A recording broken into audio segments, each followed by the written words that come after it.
Hello friends, నేను మీ MS. నేటి బంధాలన్నీ ఆర్థిక బంధాలేనా?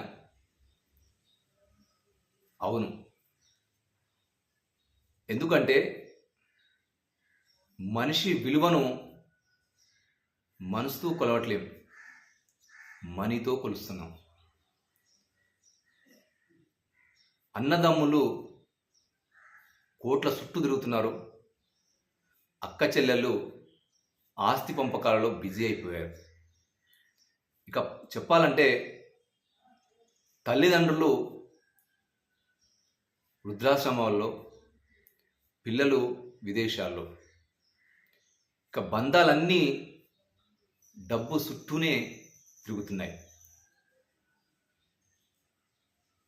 డబ్బున్నవాడి తప్పులు తెలివిగా కనిపిస్తున్నాయి, అదే లేనివాడి నిజాయితీ కూడా అచేతనంగా, చేతగానితనంగా కనిపిస్తుంది. డబ్బు అవసరమే, జీవితానికి డబ్బు అవసరమే, కానీ డబ్బే జీవితానికి అవసరంగా మారకూడదు. ఆస్తి నిన్ను గొప్పవాడు ఎప్పుడూ చేయదు. మళ్ళీ గుర్తుపెట్టుకో, ఆస్తి ఎప్పుడు నిన్ను గొప్పవాడిని చేయదు.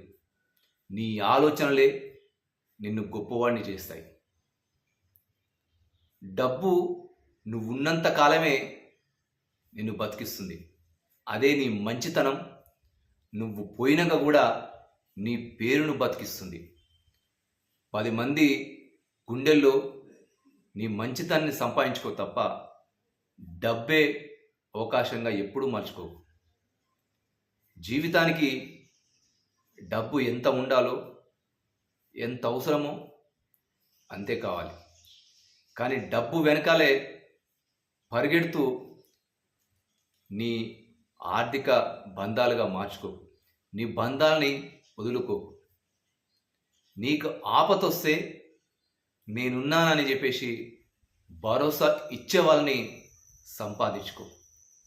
10 మంది గుండెల్లో నీ మనసు, నీ చోటు సంపాదించుకో. అంతేకాని ప్రతిదీ డబ్బుతోనే ముడిపెడుతూ డబ్బుతోనే కొలవకు. నిజమే, ఇప్పుడున్న పరిస్థితుల్లో బ్యాంకు బ్యాలెన్స్ పెరిగితే బంధువుల లిస్టు పెరుగుతుంది. అదే బ్యాంకు బ్యాలెన్స్ తగ్గితే నీ ఫోన్లో ఉన్న కాంటాక్ట్స్ కూడా తగ్గిపోతాయి. జీవితానికి ఇదొకటే, డబ్బు ఎప్పుడు అవసరం పడుతుందో ఆలోచన చేసుకో. ఎప్పుడూ బంధాలని ఆర్థిక బంధాలుగా ముడిపెట్టకు. మనీ ఉంటే అన్నీ ఉంటాయని ఎప్పుడు ఆలోచించకు. మనీతో కొలలేని బంధాలు కూడా కొన్ని ఉంటాయి. ఎప్పుడైతే నీకు ఆపతొస్తే నేనున్నా అని చెప్పేసి 10 చేతులు చాచేలాగా సంపాదించుకో. నువ్వు పోయాక నీ వెంట నడిచే వాళ్ళని నేర్చుకో. అదే చిన్న వీడియో చేయాలనుకుంటున్నా. నచ్చినట్లయితే షేర్ చేయండి, లైక్ చేయండి, కామెంట్ చేయండి ఫ్రెండ్స్. బాయ్.